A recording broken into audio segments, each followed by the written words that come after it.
Hey guys, thanks for tuning in. Be sure to like and subscribe this video for more content on any of your alternative football favorites. Now, on to the show.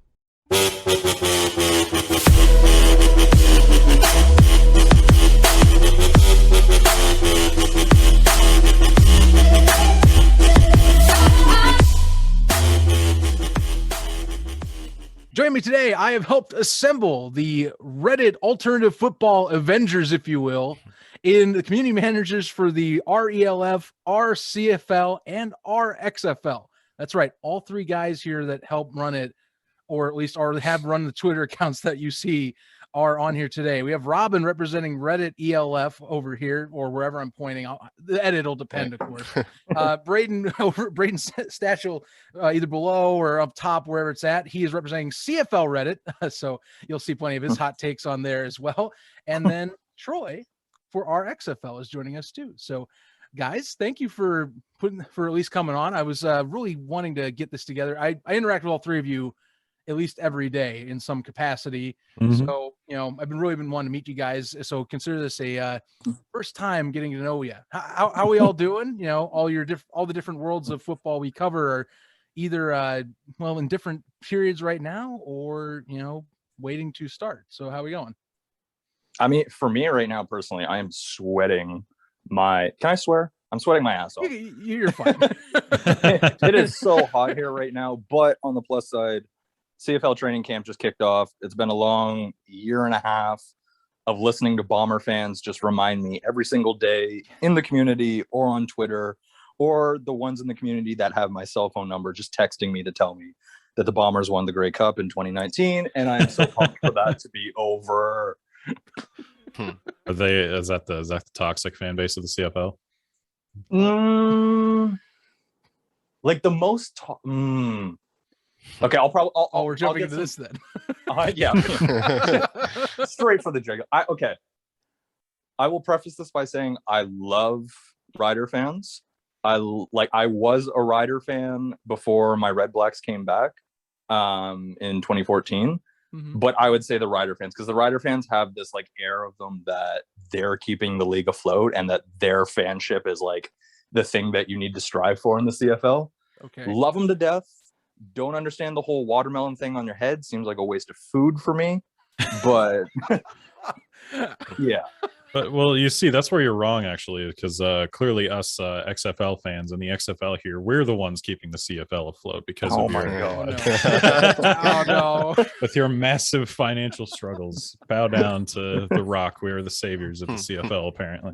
I mean, I'm very curious to hear what the ELF thought of everything that was going on between the XFL and the CFL, because it seems like you guys were just the outsiders watching in. Everything was going just relatively smooth for you guys.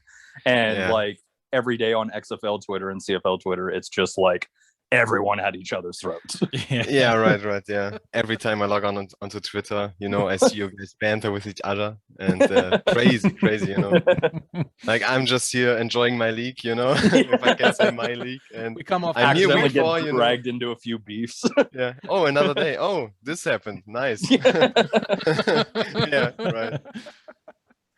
Oh man, yeah. I the ELF side of it is probably fascinating just from afar to kind of look in. But it's funny. We talk international, and obviously CFL wise, they have the global initiative. ELF, of course, is now trying to be the one that says let's unite at least the European front. Where a lot of the CFL is kind of outreaching. It's beyond that too, but I know that Europe is a big stronghold. They're trying to get more, at least combines and such in as well. And then you look at the XFL, which we've got today, at least, that we were talking. Now we're talking about Toronto and Mexico City. Yeah. Wait, is Mexico City being talked about now? This is a news hub piece from Mike Mitchell. That's apparently Mexico is a focus from his sources. I mean, that's no shot at Mike Mitchell. I love Mike Mitchell. Him and I've had and that's just clarification. I definitely good writing. Yeah. He does absolutely. Yeah, 100%. Love that guy. But yeah, just watching the stuff that the XFL is going to take the Argos and seeing it being pushed by the American media, which it's this whole, let's call it an exercise between the XFL and the CFL, has been very, very interesting for me to watch, because I know you guys down in the States don't really get our news, but we get bombarded by CNN and Fox News and whatnot. And we obviously have our own like news stations. And it was really, really interesting to me to watch how the US covered it with your guys' breed of journalism versus ours, and then just watching them conflict and butt heads. Yeah, I'm sure. I definitely understand the distaste or the displeasure towards American football and the XFL and everything from Canadian sports media and the various personalities. I can understand it for sure. Yeah, I've just for myself, and I actually talked about this on a recent show.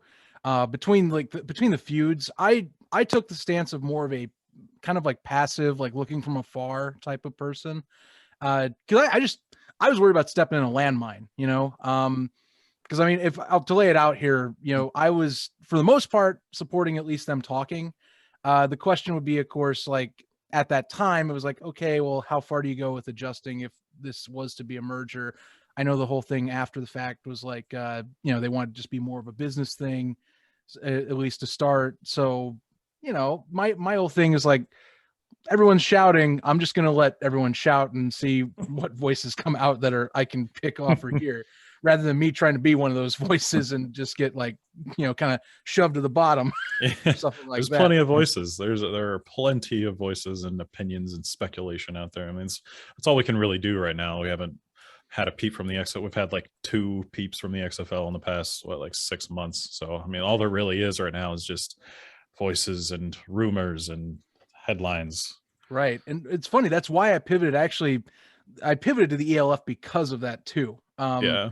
I actually started doing that because I'm like, okay, they have a thing that, you know, I have some buddies, and one that, you know, Aaron Ellis is one that I went to high school with. I played starting center with him as a starting quarterback. So I know him personally. Grew up with him too. So, you know, like to me, I was like, this all fits here. I like the international look, and obviously I could keep the step back and everyone else can talk. But I mean, not saying that it's unimportant to talk about the CFL or XFL. It's just that I was like, I don't really, like I said, I don't want to really step on a landmine. I'll go for something that I think deserves more or deserves some coverage because it's about to play, you know. And, you know, at the time, the CFL wasn't even 100% sure, at least back in April and May and even into mid-June, about if the August 5th date was going to be going. Luckily, that happened, though. So that's nice to see they're going to get going now. You know? The ELF is relatively safe to talk about right now, you know. Yeah. Like I mean, I don't even want to mention CFL or XFL on my Twitter account, so you know. I feel like the ELF is this perfect little football child where like the rest of the football world is just arguing and bitching and yelling at each other. Yeah, the ELF is just like, hi guys, I'm here. Like this dog meme, everything is on fire, you know. Oh, this is fine. Yeah. Exactly. You know? Jim from The Office looking through the shades. Right. Oh my god, That's perfect. Yeah. You know the perfect meme to represent this? It's you got the one dude that's on top of the other guy punching him, and then there's the other guy with the camera in the background. The ELF is the guy with the camera, and your guys' communities are the ones hitting each other. Perfect. Did you at all reach out to the RNFL and CFB guys? I did not have a chance to. I really wanted to get the alternative. The alternative. I know that some people don't even. I believe yourself. I mean, I think I've said when I've said alternative, it's like it's not really alternative. I'm like, okay, that's true, but I guess maybe the American perspective. But I really wanted to get the leagues that maybe get, I don't know, either underrepresented or deserve more view. Like even like 2020 XFL. Let's do that for example. You know, you got diehards that are watching it. You're getting more casual fans as we're moving along in the season. At least they're starting to talk about it. Week 5 was great, you know, and people still knock it down. You know, I get why it went bankrupt the first time. It was terrible first time. Second time, you know, you get COVID issues, and then, you know, Vince McMahon starts losing money, unfortunately, from his WWE ventures, and perfect storm to unfortunately leave that, you know, but it deserved coverage. So like I build this whole panel is definitely a built up of I think all 3 of your communities deserve coverage because football is awesome, and it shouldn't be the NFL or nothing for a bunch of diehard football fans that claim they're diehard. But, you know, to me, diehard football fan represents you like football, period.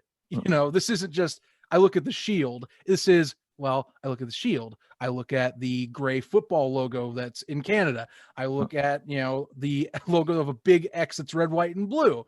You know, I look at the ELF logo, which is basically a guy diving for a football, and then it's very long in width, and so it's crazy for me to make graphics with it.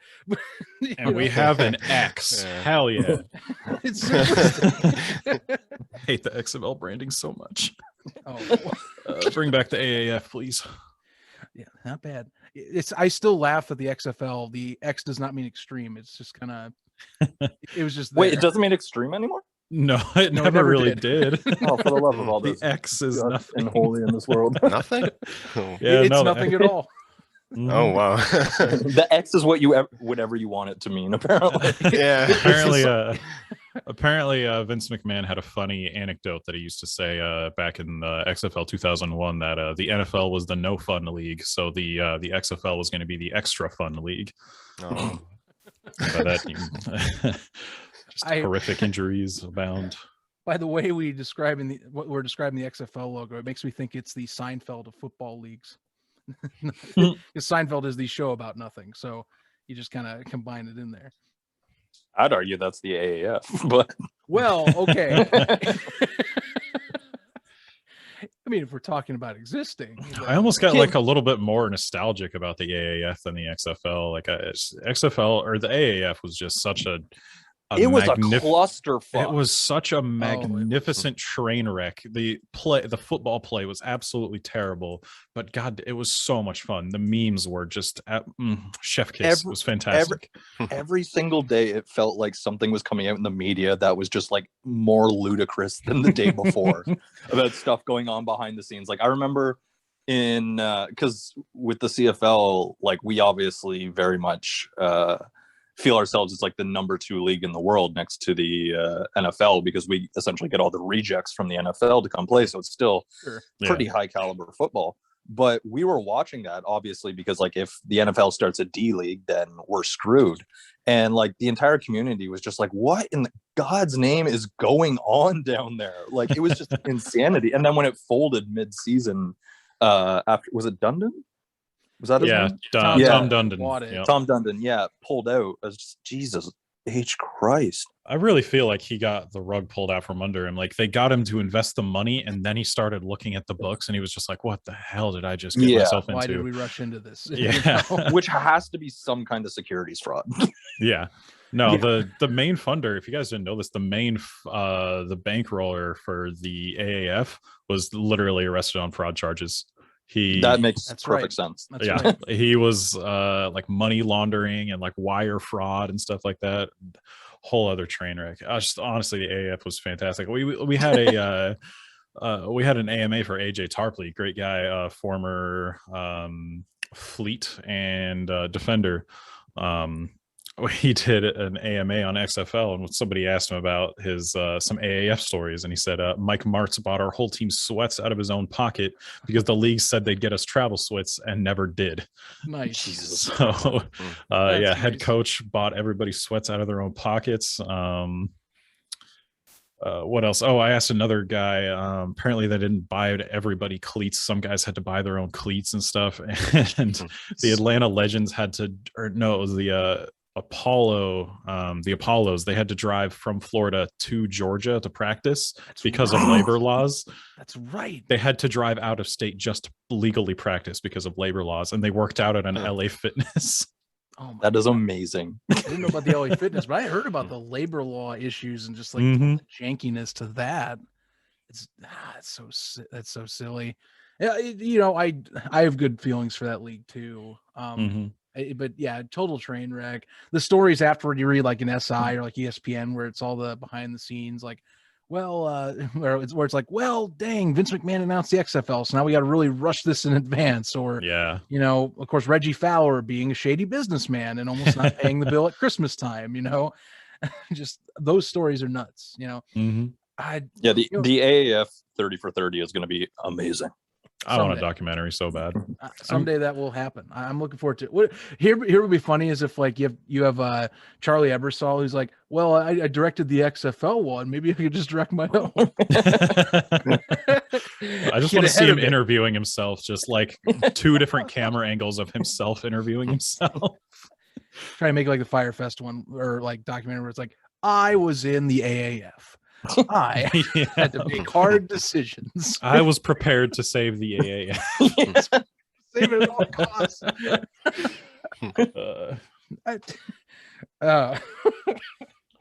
One thing I've kind of changing subject really quick. One thing I am curious about is what for the ELF. I'm kind of curious about what like the local fan bases are like. Like I haven't watched a whole lot. I've watched a few highlights from some of the games, but like what are like the home team atmospheres like? Like do they have decent crowds? Like are they in decent sized stadiums out there? Oh yeah, so right now it's like I think every game was sold out until now, but that's because incredible. of COVID, That's you awesome. know. So like for example, the first Berlin home game, there were like only 500 tickets available. So yeah, you know, and it will be interesting because now they are, you know, it's getting better with COVID and everything, so more people can get into the stadium. So we will see if they still get the places sold out, you know. And local fan bases, you know, Leipzig has already a fan club. Stuttgart Surge has a fan club already. That's awesome. So yeah, they're getting there, you know. First league, first year, first season. So what do you guys have for like? Has there been any like rumblings of expansion on the horizon or new cities that are going to have teams? Sure. Yeah, in the second season there will be 4 or 6 additional teams. So they're going strong with the expansion, you know. That's awesome. And someone mentioned, some general manager, I think the one from Frankfurt, he said that they could right now, in this moment, they could already add 15 teams from different countries because that's how much interest is in the European market. That's so awesome. Wow. Yeah. I imagine that some of those clubs are looking now that the product's been showing, you know, promise, the ones that maybe they offered and they're like, well, maybe I do want to get in on this. It's pretty professional. That's fantastic. You know? Wow. We got the Game Pass, professional broadcast, and this is like the first ever season. So it's pretty impressive, you know. Yeah, that's awesome. I'm curious to see if sorry. They already confirmed London for next year. So that happened. All right. Like not in a big which franchise exactly, but there will be a London franchise next season. So yeah, that's pretty exciting. No kidding. Yeah, give me the Monarchs, man. That's what I want back. Continue the NFL. Yeah, right. Stigma. I had someone today comment on one of my old videos, like, give me the Amsterdam Admirals back. Oh yeah. The Rhine Fire's another one people keep saying to me too, like, we need them as well. Yeah, they have a cooperation with the NFL for the old NFL Europe names, so they will I probably heard about like, that. Yeah, they don't want to miss that chance, you know. Yeah, I want to see the NFL like somehow collaborate with that league and like just generally do something with the ELF. That would be fantastic. Yeah, that would be cool. Yeah. I think moving forward with all the leagues that are popping up right now is we're going to see a lot, like obviously with soccer, or as you guys would call it, football over in Europe. Essentially, the leagues are going to start tiering out across the world. And you're going to see, I'm hoping, a lot of like player movement and like the whole loan system and team, like NFL teams having to pay like ELF teams to pull a player out of there. Like that's my dream scenario. But knowing the NFL, where they're just like bulldoze everything, we have billions upon billions upon billions of dollars. We don't give a shit what anyone says. I doubt it'll happen, but it's kind of funny you say that because the NFL tried to come at the XFL and say like, "Hey, we want these players," and the XFL straight up said no. Like Landry Jones, after Big Ben blew out his Ben Roethlisberger, after he blew out his elbow a couple of years ago, they tried to say, "Hey, we want Landry Jones back," and the XFL was like, "No, we have him under contract." So they pulled a similar, I can't remember if it was just at the end of the contracts or if they could just pull them right out of the league as it were. But when they gave us a loan in 98, Okay. I believe it's 98. Somebody fact check me on that. They gave us a loan to stay afloat. And the stipulation was essentially that they could come and just snatch up our players. But I can't remember if it was at the end of their contract, if there was like an NFL window in their contract, or if they could pull them out completely. Yeah, but that's going to be interesting. The ELF right now, they announced a cooperation with the Brazilian league. So there's a limited amount of import players, you know, non-European players that they can have. And from now on, every team can have one Brazilian player guaranteed. Even if they have all the number of import players they are allowed to have, they can have one additional Brazilian player.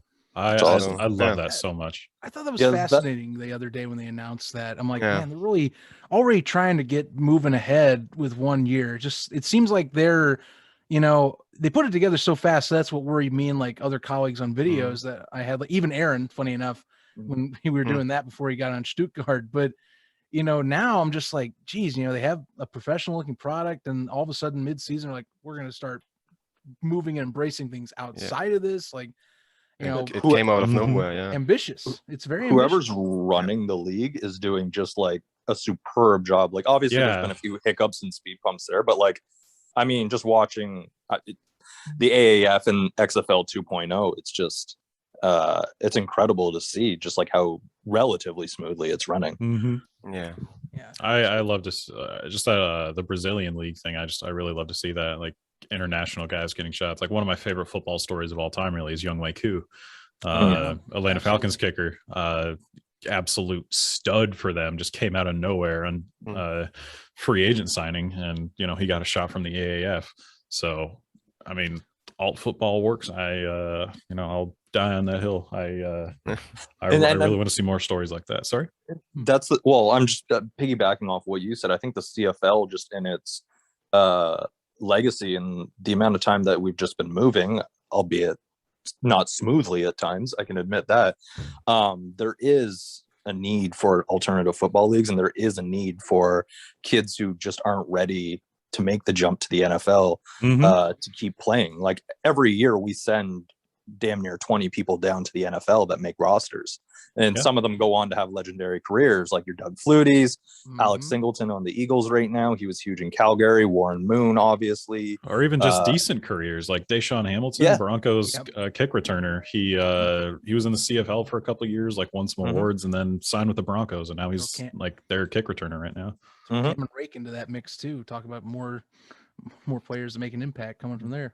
You know, good. It's good. It's got opportunities. I love that players get more opportunities. I see so many that, you know, they want to play, but when you have less options, of course, it's harder to get in. So like, you know, getting more film, more tape, more exposure helps a lot. You know, I know, for example, you know, the CFL, or, you know, even with the ELF, other international, obviously for like Americans or other imports, there are limited spaces for that.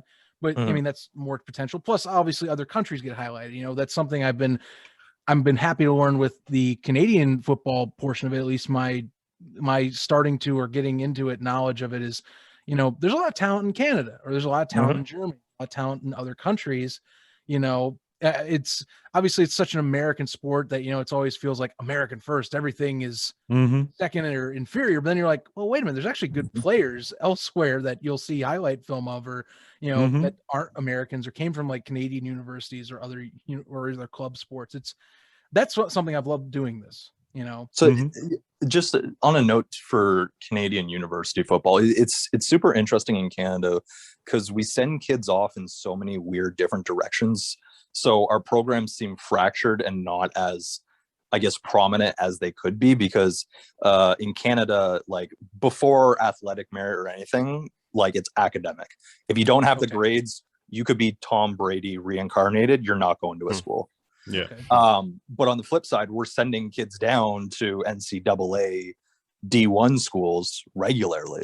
And then we have the CJFL system, which is generally the kids who don't go off to university but still want to play a high level of football. Every year we have 2 or 3 of them going in the draft. So it's interesting because on the surface it doesn't look like the talent's there, but when it kind of all gets compressed through the Canadian draft, you see like, oh, we're drafting like 5 D1 players out of the US and like all these top recruits out of Canada from across Canada and a few kids who didn't get to go to school. And then a bunch of walk-ons who maybe haven't played football since high school, who are just insane athletes. And it's not unheard of for us to pull people out of rugby leagues or Australian football leagues to come be punters. And so it's this interesting dynamic. And then we opened it up to the international draft, and we're drafting people from Finland, Germany, Brazil, Mexico. No, sorry, not Brazil. Mexico and England. And I think there's a few more that I'm forgetting. Yeah, the internet. It's funny. All the three of you guys are internationally connected in some way, you know. And it's kind of a race now. You know, that's just what it seems like. It's the race to get globally expanded or to be the one that has the most eyeballs on it. You know, obviously, I imagine if we had, you know, if I had the chance, and I'll try and reach out actually if we do another one of these to get our NFL, if that's possible, like someone from there. But obviously the NFL is its own path, you know, as Braden definitely knows, you know, Randy Ambrosie's been pushing CFL 2.0 and the global initiative to kind of reach out and be that unifier between the club scene out there. And meanwhile, ELF, that's the whole thing is, let's screw the club scene. Let's be a professional scene where we are that entity. So it's very fast. And then the XFL, of course, like I said, you know, either it's talks with the CFL or now it's just trying to be its own independent. We're going to go international. The whole thing, you know, it's US and beyond anymore. And the whole thing is somebody is going to win that war eventually, but there's little battles going on like in the last few years that I find fascinating between any of these leagues, the more I dig into it, you know, or when they, of course, like in the ELF's case, when they formulate or when they form themselves. So I love that aspect of it. It's kind of like a cat and mouse game for everyone. That's honestly why I think we're going to start seeing transfer payments soon, because the talent level is going to increase exponentially, and especially with the ELF, if it's running as professionally as it is, I think we're just going to see the talent level go out. And I think there's a huge untapped market in Europe of good football players. Like we're seeing it in the NCAA system. There's a bunch coming that are over to Canada. And like, I mean, if the NFL wants these guys, I honestly feel like they should pay for it. Like teams should be compensated. Like the alternative league should be compensated. It shouldn't just be like, okay, we're the NFL, come in, we're going to take your guys. Like we deserve something for developing them and essentially showcasing them off to you. Hey, I think that, you know, rewarding having talent from a country would make a lot of sense, especially a league that highlights them, you know. Another stream of revenue. That'd be something for teams, I guess. You know, back and forth that way. Although I don't know how you get Ambrosie on the horn and pitch that to him. Hey, the big talks revenue for you guys right now. That's buzzword of the whatever you want to call it. Last few years, even more. Since the CFL kicked off. Yeah, I guess we can put that too. But I know we're going to do this is a shorter one for this time. I think from how this is going, I think we'll come and rejoin again, maybe later on in the year. I want to leave with kind of a final thoughts thing, because as we're talking competition, you know, and I know that this keeps getting brought up for other reasons. So the USFL is of course coming back. I know that one's going to have a Reddit at some point, or it's currently starting, I believe. Troy, you were formulating that, right? Or is that someone else? Yeah. That's that would be us. There already was an r/USFL, but they didn't. I guess they kind of honestly they're confusing. They weren't keen on like bringing us in to help run it. I don't even know what they're doing with it. So we did r/the USFL, which we're getting started. Just kind of waiting on news there. We don't really know what's going on. We don't know what's going on with them and the TSL and stuff. But I mean, it's there, and we're gonna get a CSS and make everything all pretty. CSS sucks though. I hate it so much. Yeah. That's why I have 4 of the guys who are a lot more smart at that stuff than me. But we're getting that set up, just waiting on word from the league. Because I guess that's my thing is like, you know, it's another league going into the fold. So, you know, I know, like, for example, this was interesting with the XFL CFL relationship. So back in 2020, the whole talk then was about, you know, some players like Derek Dennis went over to the XFL and started migrating from the CFL. And I know that's another league, so more talent drain too. or you know, it's opportunity, but it also becomes more competition. You know, do you guys even Honestly, see it as viable? Because I know it's 1 year out. You know? I think people always say that like if there is too much, then it spreads the pool too thin, like talent wise. But I honestly think the opposite. I think as long as there is opportunity out there, and as long as there is options for people to pursue professional football as a career outside of CFL and NFL, then it's more incentive for people to actually pursue the sport and, you know, pursue it full time. I think if as the opportunity pool gets wider, the talent pool gets deeper.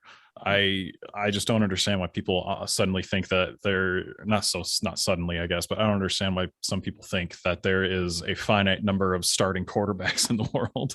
Like there's always going to be younger guys that, you know, somebody in high school could be like, oh wow, the XFL's doing really well. They've been doing really well for 4 years. I think maybe that could be my shot to the NFL. Like the opportunity inspires people, and I think it's not so much competition as it is, you know, for, you know, talent wise, but I guess competition between the leagues maybe, but I think they could all be viable in their own right, really. Okay. I mean, there's how many soccer leagues in the world? Exactly. How many hockey leagues in the world? Right. That's an argument that comes up a lot for me and some buddies too, is, you know, hey, we can do this, you know, it's just about, you know, giving it respect it needs as well, because that's the thing.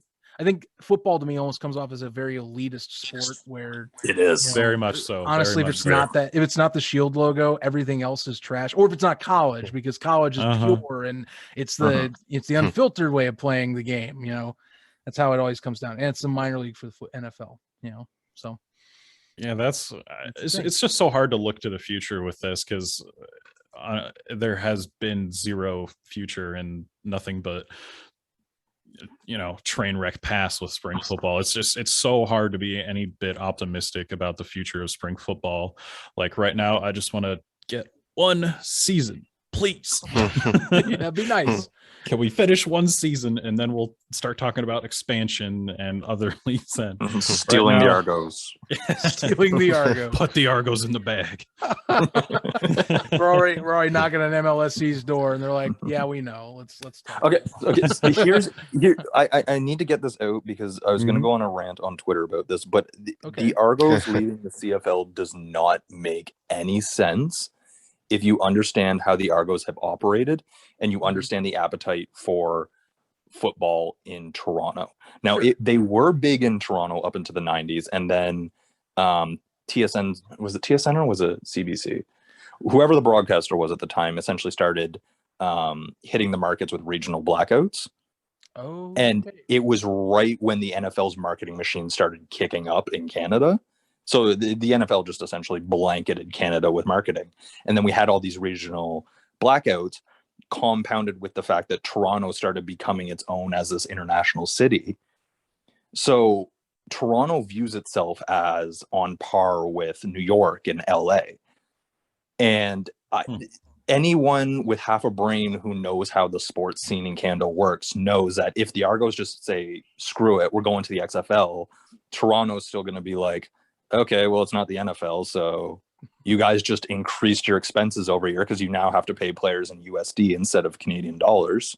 Right. And there's all these other factors going. It doesn't make sense. Like, if MLSE is so worried about losing money on the Argos, switching to the XFL doesn't make sense, because it's very, very core. Their expenses go up every year because their entire operation switched to USD. So when I saw that article go out, I was just like I had an aneurysm, because I was like, you people don't, I forget who wrote it, Pro Football Talk, but I'm like, you don't understand how any of this works up here. Like, you took a soundbite and you just ran with it. I read another shout out to Mike Mitchell, big Mike Mitchell stan. We love Mike Mitchell. Yeah. Great stuff. Yeah, he wrote an article about he just put it up today. He sent me the link. See, what I didn't know about the CFL was that there's a big variance in the way teams are not only owned but operated. Mhm. Like Yes. I didn't like there's conglomerates, privately owned stuff. I had no idea about that, so that's crazy interesting to me. But with that team going to the XFL, what also doesn't make sense about that is how is the team going to be owned and operated then? Because will the XFL be going to private ownership? Are they going to be selling off teams? Because before, like XFL 2.0 in 2020, they had just an iron curtain around everything. Like all the teams were, you know, kind of pretty cookie cutter. They were all league owned. It was like, you know, Vince ruled the whole league with an iron fist. So to suggest that the Toronto Argonauts would go to the XFL would instantly put other team ownership in jeopardy, or ownership of that team in jeopardy. Mhm. Right. You know, that's kind of just for my thing on this whole piece. And eventually I was going to address this in a future show, but you know, I'm glad we bring it up because look, Toronto is, in terms of an international, it's very tempting. You know, it's definitely outside of the US. You look for big cities, and just like Braden's saying, Toronto's kind of the city in Canada in every way. The Americans, like you're talking, look at Los Angeles or New York City. My thing though is, look, as much as they complain about, or some people are saying the attendance figures are low, which, you know, losing teams at time, the ebbs and flows that Toronto's gone through, where it's been championship going straight down and then having to rebuild really quick and like just kind of waves. I bet that past the first round. I bet that probably does not help. But moving them away from Toronto and taking them out of a league for a league that already had fans that were either split and upset about XFL talk or were completely on board. I just feel like the ill will, no matter how much you get in TV revenue, would destroy kind of building up anything. If you here's the thing, and I'm glad you talked about TV revenue, about why this doesn't make sense. So the Argos are owned by MLSE. Yes. Right? MLSE is owned by Bell and Rogers and Larry Tannenbaum. Bell owns TSN, yes, who pays the CFL's television contract $54 million a year. Correct. If it's an indisputable fact, and I get in this argument with people on Twitter and in Reddit all the time, the reason why the TSN contract is so lucrative, and people will argue it's too little money. I'm one of them. I think it's too little money, but I'm also a homer for the league. If Toronto leaves the league, the television contract is null and void, because the television contract and the national sponsorship relies on access to the biggest media market in Canada. So if there's a reason why the CFL has fought so hard to keep Toronto alive, is because if that franchise folds or if that franchise leaves, the entire league shuts down, because then all the national sponsor dollars come out, the TV contract's done. Like if Bell walks away, it stands to reason that TSN is going to shut down the contract as well. And then the remaining 8 teams have to make up $54 million every year. And I don't know if you guys have heard, we're still trying to figure out how to make new revenue. Yeah. So it's not, I'll never say never, but I would be incredibly shocked if the Argos just up and left or folded. I could see MLSE putting them up for sale. That's not out of the realm of possibility, but nothing in my mind tells me that league is going to get shut down. The league will run it for as long as they have to until they can find a buyer.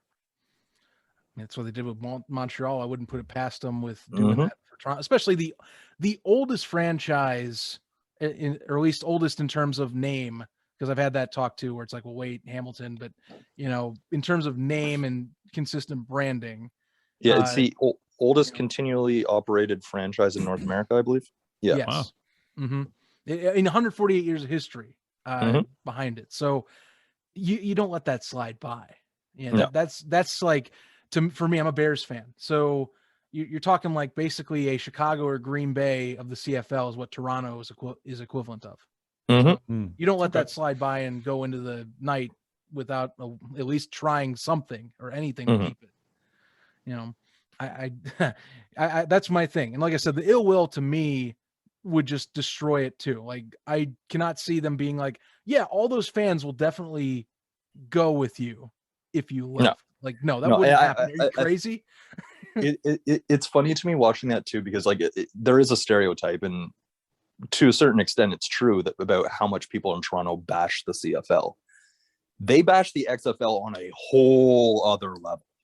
And it's mostly to do with the stigma around it and the fact that it failed twice and everything else. But like, if MLSE seriously believes that upping and leaving the CFL will do more for them than staying in the CFL and trying to figure it out, I personally believe they're out to lunch. And I have a lot of friends who work in MLSE and who work for the Argos, and I love them all to death.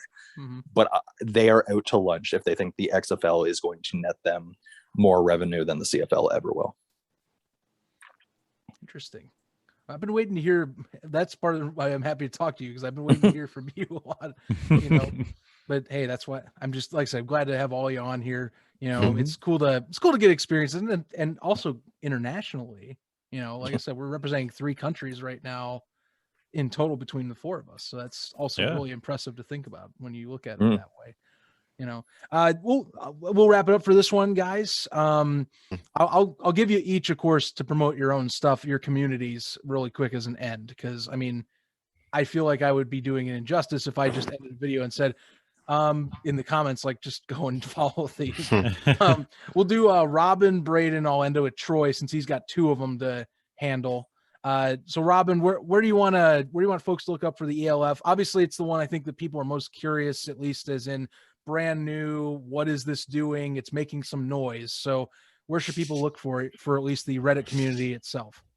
Yeah, so of course on Reddit, you know, RELF, and I'm also on Twitter, Reddit ELF. I try to post like all the major news, and we're having AMAs with players. So we already had 4 players on there: running back for the Panthers, quarterback Jadon Clark from the Hamburg Sea Devils.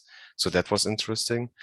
So we recently hit 1,000 members on our subreddit, which was great for me, you know, personally. I never expected to have 1,000 people on there. So yeah, that's great. I also have an Instagram page, Reddit, also at Reddit_ELF, but I don't post that much there, just following the league, you know. Sometimes you get the most recent news or the news first from Instagram and then somewhere else. So yeah. Got to be plugged in, you know. Definitely. Yeah, that's awesome. Glad to hear you guys are just hit 1K and are growing, you know, and obviously all of you, I've seen have done AMAs that are of excellent quality. People love AMAs. So I obviously definitely a reason to, of course, connect. Braden, I'm going to let you do yours next, mainly because out of the three of us, I mean, now credit, Troy could probably make an argument for this too, but you usually seem to give the most hot takey type of or like at least spicy type of posts on Twitter. So I'll speak to that, and then I'll do my plugs. I made it known during a lot of the XFL stuff that like I talked to a lot of people in the league. I talked to a lot of the reporters, and like there has been many, especially through all the XFL stuff, where either people in the league or insiders have sent me in to break stuff up. Okay. So a lot of the spicy takes, quote unquote, spicy takes you see from me are coming from other people who are in the know, who cannot publicly come out and say this stuff. Gotcha. So I've kind of acted as a shield for them. But on the flip side, like, I love to talk shit, and I love to defend my league, and I love to have fun with it. So I mean, it's a great outlet for me. Like my 9 to 5, I'm a social media manager, so it's very easy for me to just be on Twitter and Facebook and Instagram and Reddit all day, because that's what I have to do for my job anyway. But you know, my mixtape's dropping soon. Check me out on no, so yeah, if you want to come hang out with some cool kids from Canada, come over to Reddit CFL. We're a fun bunch. We're closing in on 20,000 people. We have a ride over there.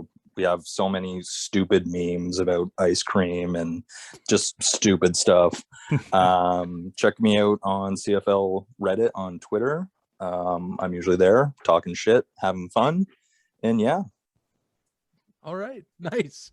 I feel like I'm going to ask for an ice cream cone next time I make a post on there. So, and which by the way, I'm glad I am following all of these different communities. So just like the memes are like half of the fun for all of it.